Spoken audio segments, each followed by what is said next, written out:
presidente dos Estados Unidos foi condenado em júri popular em Nova York por todas as 34 acusações de fraude contábil visando ocultar o pagamento de suborno à ex-atriz pornô com quem teria tido um romance. Aqui na Gazeta do Povo, a gente tem também na coluna Entre Linhas a seguinte nota da Desirê Penhalba. Caso de Trump lembra facada em Bolsonaro em termos eleitorais, diz Ruschel. Você pode acompanhar na Gazeta do Povo. Deltan, eu vi muitos vídeos, muita repercussão também do pessoal da esquerda comentando sobre a condenação de Trump e dizendo, nossa, que absurdo, os Estados Unidos podem ter um presidente condenado. Eu conto ou você conta, Deltan? Pois é, Mari. O ex-presidente americano Donald Trump foi condenado por um tribunal do júri em Nova York por 34 acusações de falsificação de documentos contábeis e fiscais da sua campanha eleitoral de 2016, por ele ter supostamente pago $130 mil em um acordo de confidencialidade para uma atriz pornô e depois ter registrado isso como se fossem despesas contábeis com advogados. Segundo a acusação, Trump teria então falsificado esses documentos relacionados a esse pagamento para esconder a sua verdadeira razão.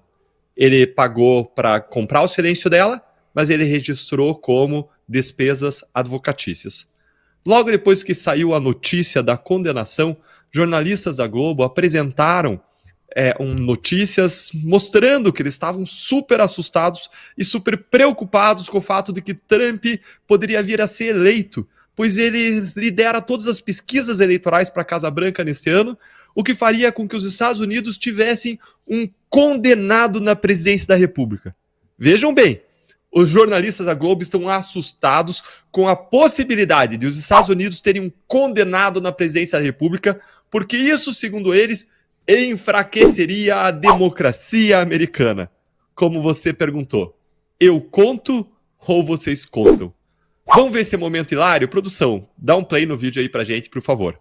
Condenado à prisão aqui nos Estados Unidos é um ex-presidente que é candidato a presidente e lidera as pesquisas. Então a gente pode ter uma situação que é bem possível de um condenado passar a exercer a presidência dos Estados Unidos. Um condenado por um crime pode concorrer à Casa Branca. Inclusive ser eleito e assumir a presidência dos Estados Unidos, ainda que ele acabe atrás das grades. E as consequências podem ir para além da corrida eleitoral. Isso gera um impacto na democracia americana, que fica mais fragilizada, mais enfraquecida. É isso aí. Então, um condenado na presidência enfraquece a democracia. É isso mesmo que eu estou escutando da grande mídia agora? Acho que a gente tinha que revisitar um pouco a história do Brasil e falar um pouco mais sobre a história do Brasil recente. Depois desse vídeo inacreditável, fica a pergunta. Quer dizer que aqui no Brasil, então, nós podemos ter um presidente condenado em 3 instâncias, não por falsidade documental, mas por corrupção, por desvio de dinheiro público, por lavagem de dinheiro. Mas nos Estados Unidos não dá para ter um presidente condenado por falsidades documentais? Aqui no Brasil, quando Lula é eleito, aí o amor venceu. Aí é comemoração, celebração nas redações. E lá nos Estados Unidos, se o candidato da direita, o Trump, for eleito, aí é enfraquecimento da democracia? É isso mesmo? É sério isso? Que hipocrisia que é essa? Que 2 pesos e 2 medidas, hein? Porque aqui o fato de Lula estar sentado na presidência com dezenas de outras pessoas investigadas ou até mesmo condenadas por corrupção ao lado dele, inclusive novamente em posições de poder no governo, aí isso é normalizado, é naturalizado, aí isso é inaceitável. Mas nos Estados Unidos, aí nos Estados Unidos, aí isso, como é a direita lá, aí isso é impensável, é isso mesmo. Aqui no Brasil, a gente poderia ter aí a lista da Odebrecht, como a lista das pessoas nomeadas para secretarias, ministérios, cargos públicos relevantes. Talvez até seja lá a fonte da informação de onde eles pegam as pessoas para nomear para cargos públicos, como a gente acabou de ver com a nomeação de Paulo Pimenta, vulgo Montanha, para resolver os problemas do Rio Grande do Sul. Essa é mais uma prova de como o rouba mais faz ficou totalmente naturalizado aqui no Brasil, quando se trata, é claro, dos políticos de preferência, políticos de estimação, ou melhor ainda seria talvez corruptos de estimação. Se tornou normal, se tornou comum, banal, quando todo mundo que tem uma consciência livre deveria estar indignado com o fato de a gente ter um condenado em 3 instâncias por corrupção na presidência, mesmo que as condenações tenham sido anuladas em uma manobra política do Supremo Tribunal Federal. Ah, mas se alguém se posicionar assim numa grande rede, essa rede não vai mais conseguir milhões e milhões de patrocínios e publicidades. Realmente, o dinheiro vai com uma cordinha. Esses patrocínios, publicidades governamentais, direcionados, discricionários, acabam sendo uma grande mal para a informação. Por isso que a gente precisa sempre lembrar que a Gazeta do Povo é um veículo independente, que a Gazeta do Povo vive da sua contribuição, vive da sua mensalidade, e que a gente precisa da sua contribuição para a gente continuar existindo e para que a nossa voz seja fortalecida, enquanto a gente precisa fechar os ouvidos para as vozes daqueles que têm 2 pesos e 2 medidas. Piadas à parte, vamos destrinchar agora um pouco dessa condenação do Trump e trazer esclarecimentos importantes para vocês. Primeiro, Trump não foi condenado por suborno. Pessoal, essa informação aqui é muito importante. Vários veículos da grande mídia aqui no Brasil noticiaram na cara dura que Trump teria sido condenado por suborno a uma atriz pornô. Mas essa informação não é verdadeira. Ele não foi nem acusado e nem condenado por suborno ou por corrupção. O que aconteceu então? O advogado do Trump na época da campanha, em 2016, o Michael Cohen, ele fez o que a gente chama de um NDA, que é um Non-Disclosure Agreement. Ele fez um acordo que em português seria uma espécie de acordo de confidencialidade para manter informações em sigilo com a atriz pornô Stormy Daniels. Se coloca aí que esse acordo objetivava ocultar um relacionamento extraconjugal que o Trump teria tido no passado. Nesse acordo entre o advogado do Trump e a Daniels, eles estabeleceram o pagamento e pagaram $130 mil para ela. Quem fez esse pagamento foi o advogado, foi o Michael Cohen. O problema foi que, em seguida, o Trump foi pagar o Cohen. E nesse pagamento que ele fez, a partir das empresas deles, eles falsificaram a razão do pagamento. Eles registraram esses pagamentos para o advogado como se fossem despesas legais, como se fossem despesas por serviços advocatícios que não tinham existido. Na verdade, era um repasse que objetivava cobrir o pagamento que foi feito para Daniels, naquele Non-Disclosure Agreement, naquele acordo de confidencialidade. Então, houve aí uma falsidade. E aí, por que são 34 acusações? São 34 porque teve um monte de recibo, um monte de pagamentos feitos mês a mês, e aí somando os recibos, os cheques, os pagamentos, todos esses pagamentos, mas que se referem aí a esse fato único, eles dividiram cada documento emitido e deu 34 acusações, que são exclusivamente sobre essa fraude contábil fiscal e falsificação de documentos, o que é bem diferente do suborno, bem diferente de corrupção. Corrupção, é claro, é muito mais grave, mas, como eu disse, tem gente que passa pano para corrupção muito mais grave e agora toma essas falsidades documentais, e se for de vacina, então pior ainda, cartão de vacina, então, merece prisão perpétua para algumas pessoas. As penas desses crimes de falsificação são relativamente baixas e a punição para o Trump deve ser unificada em até um máximo de 4 anos no total. Um segundo ponto importante para a gente trazer é justamente em relação à pena e se essa pena aplicada pode impedir ele ou não de se candidatar. Imagina lá se for uma pena de prisão. Pode ele ser candidato da prisão? Lá nos Estados Unidos, depois que um júri condena alguém, a sentença é divulgada posteriormente, porque o júri ele não define a pena, isto é, ele não fala quanto tempo de cadeia de fato a pessoa vai pegar. O júri nos Estados Unidos ele é um juiz de fatos, ele julga diante das provas o que aconteceu. Já o juiz ele vai julgar o direito, ele vai tratar das questões jurídicas, inclusive da pena a ser aplicada. Quem define essa pena é o juiz. E a previsão é de que a sentença seja divulgada no dia 11 de julho pelo juiz do caso, 4 dias antes da convenção partidária republicana que deve consagrar o Trump como candidato republicano nas eleições desse ano. Pode ser que, em razão da pena baixa dos crimes a que o Trump foi condenado, que ele possa cumprir uma prisão domiciliar ou então que ele consiga liberdade condicional, o que é bem provável, porque ele é primário, e é normalmente isso que acontece em crimes com penas mais baixas, em que a pessoa é primária, mas se torna ainda mais provável porque o Trump tem 77 anos, em razão da idade dele. Então, o provável é que Trump não vá parar na prisão. Além disso, claro, o Trump vai apelar, e essa condenação não impede que ele concorra à presidência dos Estados Unidos, mesmo que ele seja preso, mesmo que ele seja condenado de forma definitiva. Isso porque lá nos Estados Unidos é diferente do que acontece aqui no Brasil. Lá não existe um Tribunal Superior Eleitoral que fiscalize as eleições e nem existe lá uma condenação à inelegibilidade como existe aqui. Lá existe só um único caso, para não dizer que não tem nenhum, mas existe um único caso que está previsto na Constituição americana, que é a inelegibilidade gerada caso a pessoa tenha sido condenada especificamente pelo crime de insurreição contra o governo americano. Alguns estados dos Estados Unidos até tentaram barrar o Trump de concorrer nas eleições esse ano, alegando essa inelegibilidade de insurreição por causa da invasão do Capitólio do 6 de janeiro de 2021. Mas a Suprema Corte derrubou essas tentativas porque não existe uma condenação criminal de Trump em relação a isso. Por fim, uma última questão a ser enfrentada é: existe aí nesse caso uma perseguição política contra Trump? Existem vários indícios que foram levantados no caso de Trump de que existe sim, de que ele sofre sim uma perseguição política do judiciário. E eu vou dar apenas um exemplo disso aqui por causa do tempo. 2 grandes clientes democratas da filha do juiz que conduziu o julgamento de Donald Trump levantaram pelo menos 93 milhões de dólares em doações de campanha e usaram o caso nos seus e-mails de solicitação de doações, o que obviamente levanta aí uma suspeita de conflito de interesses. A filha do juiz também já trabalhou para o presidente Joe Biden e para sua vice Kamala Harris, que são democratas. Além disso, a filha do juiz, a Lauren Merkin, ela é presidente da Authentic Campaigns, que é uma empresa de consultoria política progressista com sede em Chicago, cujos principais clientes incluem o deputado Adam Schiff, de Califórnia, que foi promotor principal no julgamento do impeachment de Trump, e o senador Majority PAC, que é uma importante aí arrecadação de fundos dos democratas no Senado ali, sabe?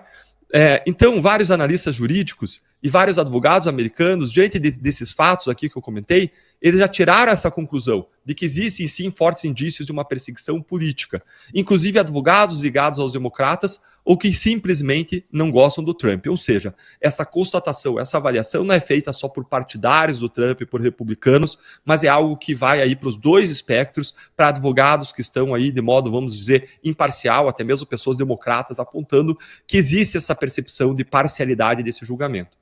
E essa percepção de que ele sofre uma perseguição política e judicial, um lawfare, tem ajudado o Trump, e ele anunciou há pouco que em cerca de 10 horas a campanha dele já arrecadou mais de 39 milhões de dólares em pequenas doações que foram feitas por pessoas comuns do país inteiro. Pesquisas iniciais também apontaram que houve um aumento de 6 pontos percentuais na aprovação do Trump. Parece, então, que essa perseguição judicial a Trump, assim como aquela que nós vemos acontecer aqui no Brasil também contra Bolsonaro, contra os agentes da lei que atuaram na Lava Jato e contra outros políticos de direita, está se tornando um verdadeiro tiro no pé. O feitiço está virando contra o feiticeiro e os democratas podem ter acabado de eleger Trump como presidente depois desse julgamento. Olha só, Deltan, a gente vê toda essa irresponsabilidade da qual o Jorge Serrão falou pra gente, e o problema é que quem paga somos nós, né? Estamos pagando e vamos pagar provavelmente ainda mais por toda essa irresponsabilidade. Tem como a gente falar um pouquinho sobre qual o tamanho do buraco em que estamos nos enfiando, Deltan? Mário, o buraco é enorme. Lula está vivendo a sua própria pandemia e o resultado é desastroso.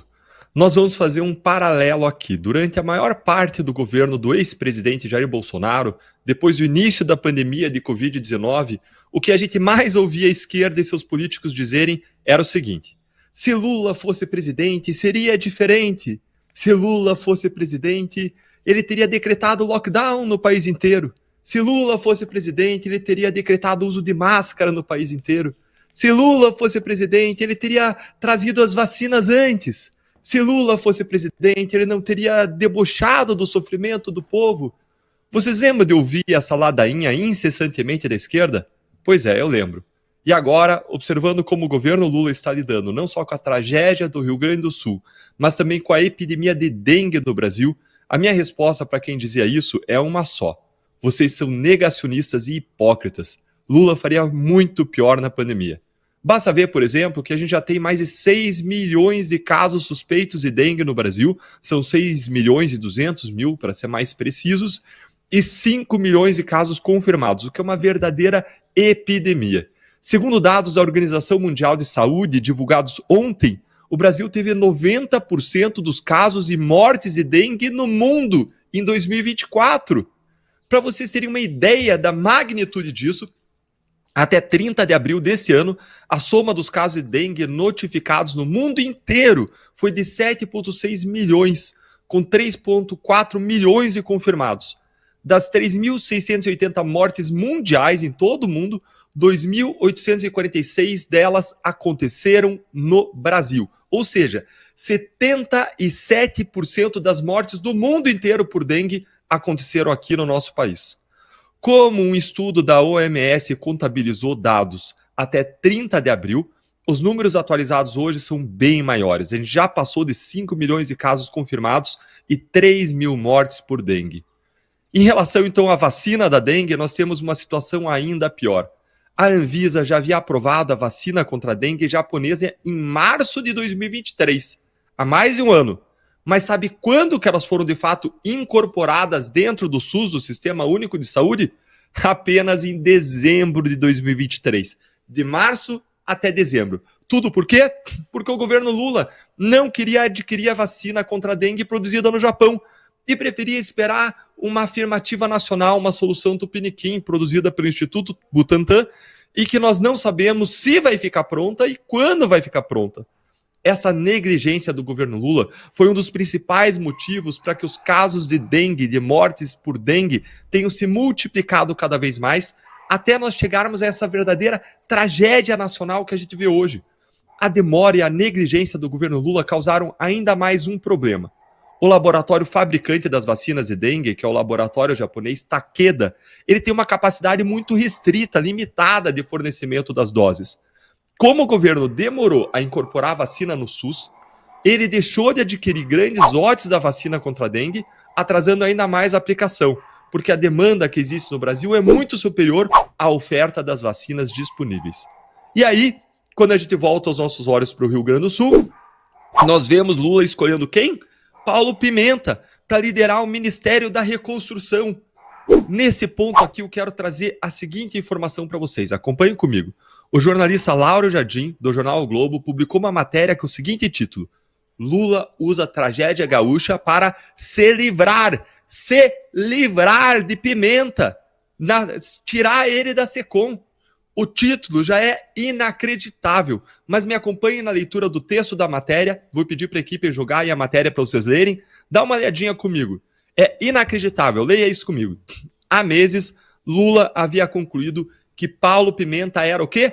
Um fracasso como chefe da Secretaria de Comunicação. A imagem do governo é ruim, a aprovação de Lula é baixa e, mais importante, muito abaixo do que a própria autoavaliação feita pelo próprio Lula. Nada ajuda. Embora reconheça a lealdade de Pimenta e goste pessoalmente dele, Lula já tinha decidido rifá-lo. Aproveitou as enchentes do Rio Grande do Sul, inventou um cargo para Pimenta e tirou ele da SECOM. Oficialmente seria uma saída temporária, enquanto durar a calamidade gaúcha, mas a possibilidade de seu retorno ao cargo é pequena. É isso mesmo, gente, que você leu. Lula escolheu alguém que ele próprio considera um fracasso para liderar simplesmente a reconstrução da tragédia que aconteceu no Rio Grande do Sul. Ele não escolheu alguém técnico, não escolheu alguém capacitado, não escolheu alguém reconhecido por ser um bom administrador, mas escolheu alguém que Lula considerava um fracasso. E pior, com finalidade política duplamente. Uma finalidade política de se livrar de um fracasso responsável aí, em grande medida, pela queda de popularidade de Lula, e, de outro lado, politicamente, porque ele quer fortalecer Paulo Pimenta, trazer popularidade, força política para Paulo Pimenta, para a sucessão de Eduardo Leite ao governo do Rio Grande do Sul. Sim, é isso que você escutou. Lula está usando a tragédia para fazer política, para eleger gente. Lula politizou a tragédia. Ah, Deltan, mas eu vi em algum lugar que o Pimenta já foi considerado alguém grande, alguém muito assim, com grandes dimensões. Já foi considerado, pelo menos em algum lugar, isso. É verdade. Paulo Pimenta já foi chamado de grande, foi chamado de montanha. Onde mesmo? Na planilha de pagamentos da Odebrecht. Isso aqui é piada. Isso aqui é o suficiente para você entender qual é o grau de importância e de consideração de Lula que ele tem pelos gaúchos e pelo Rio Grande do Sul. para reconstruir o Estado no pior momento da sua história, ele escolhe um político que ele mesmo, Lula, considera um fracasso. Tem chance de dar certo? Esse é o governo Lula, confirmando aí aquele famoso ditado: pimenta nos olhos dos outros é refresco. Ou ainda, pimenta na tragédia dos outros é refresco. O que nós vemos no governo Lula é, na verdade, uma montanha de incompetência. Diante de todos esses fatos, se você me perguntar o que eu acho que o Lula teria feito durante a pandemia, em vez do governo Bolsonaro, se ele teria feito melhor ou pior do que o Bolsonaro, a minha opinião é a seguinte: Lula teria feito muito pior, como ele tem feito agora, de maneira comprovada. Basta ver o que a Mari disse, que os dados de prejuízos e déficit público estão piores do que da pandemia. Ou seja, o governo Bolsonaro enfrentou uma pandemia com toda a repercussão econômica disso para vários setores, quebra de cadeia de produção, e o déficit público, a dívida pública foi menor do que está acontecendo agora no governo Lula, sem pandemia nacional, sem algo de impacto nacional. Temos impacto localizado e eles estão simplesmente nos colocando, aumentando o rombo da dívida pública, nos colocando buraco abaixo. Lula, se estivesse na pandemia, usaria todo o poder do Estado, dos tribunais, para censurar, para amordaçar, para calar os seus críticos, como eles estão fazendo agora com as críticas à população, à incompetência e ineficiência do Estado, da União, de Lula lá no Rio Grande do Sul. É isso que ele teria feito. Além da gestão piorada. Se você reclamasse, você seria taxado de propagador e divulgador de fake news e punido por isso. Alguém tem dúvida? Saiu agora. Aliados comentam se Bolsonaro pode apoiar Pablo Marçal em São Paulo. As chances de Jair Bolsonaro apoiar o empresário Pablo Marçal na disputa pela Prefeitura de São Paulo são nulas, conforme relataram interlocutores próximos ao ex-presidente à CNN. O entorno bolsonarista avalia que Marçal possui um piso de 10% e um teto de 15% nas intenções de voto, o que se torna inviável sua chegada ao segundo turno. Segundo fontes, a possibilidade de Marçal avançar para a segunda etapa das eleições poderia existir se Bolsonaro o declarasse apoio a ele, porém isso é considerado impossível de ocorrer. O candidato preferido pelo ex-presidente continua sendo o prefeito Ricardo Nunes. No entanto, garantem seus interlocutores, o motivo principal para o não apoio a Marçal não é esse. Bolsonaro e seus filhos têm ressentimentos antigos em relação ao empresário, especialmente devido a vídeos nos quais Marçal critica a direita e o bolsonarismo. Os bolsonaristas lembram que Marçal, no passado, teve posturas semelhantes às do Movimento Brasil Livre, que se tornou crítico do bolsonarismo. Além disso, houve atritos com o pastor Silas Malafaia no passado, em um episódio na campanha de 2022. Também é mencionado no qual Marçal teria se oferecido para fazer uma live não autorizada pela campanha de Bolsonaro. Atualmente, há uma percepção de que Marçal não está deixando correr a possibilidade de apoio a Bolsonaro, enquanto se aproxima de expoentes bolsonaristas, ensaiando uma aproximação. A CNN procurou Pablo Marçal para que ele comentasse a percepção do entorno de Bolsonaro e aguarda uma resposta. Sobre seu histórico de indisposição com Silas Malafaia, Marçal comentou: "Nós somos irmãos e isso já foi resolvido. Já liguei para ele e me desculpei. Malafaia é um homem que eu sigo respeitando. Nosso desentendimento foi meramente por causa da campanha presidencial." Questionado sobre a live, Marçal respondeu: "Isso não aconteceu, ou pelo menos eu nunca soube que existiu." Sobre suas críticas à direita, ele declarou: "Todo ser que pensa critica. Eu, inclusive, procuro estar cercado de pessoas que tenham essa liberdade de expor suas ideias e de fazer apontamentos, porque só assim podemos avançar e alcançar o progresso. Quem tem medo de crítica flerta com a censura e castra a liberdade de expressão. Eu tenho maior respeito pelo Bolsonaro, e isso ficou mais que evidente quando coloquei toda a minha energia para colaborar na sua campanha em 2022. Em todo caso, se colocar na balança todas as minhas críticas ao Bolsonaro, pesaram 22 gramas, enquanto as que fiz ao Lula foram 13 toneladas. Sobre a leitura de que estaria tentando se aproximar da família do Bolsonaro devido à sua campanha, Marçal afirmou: não existe tentativa de reaproximação, porque para se reaproximar de alguém é preciso ter se afastado, e isso não aconteceu. Seguimos juntos e continuo à disposição dele desde o momento que firmei a aliança e o servi.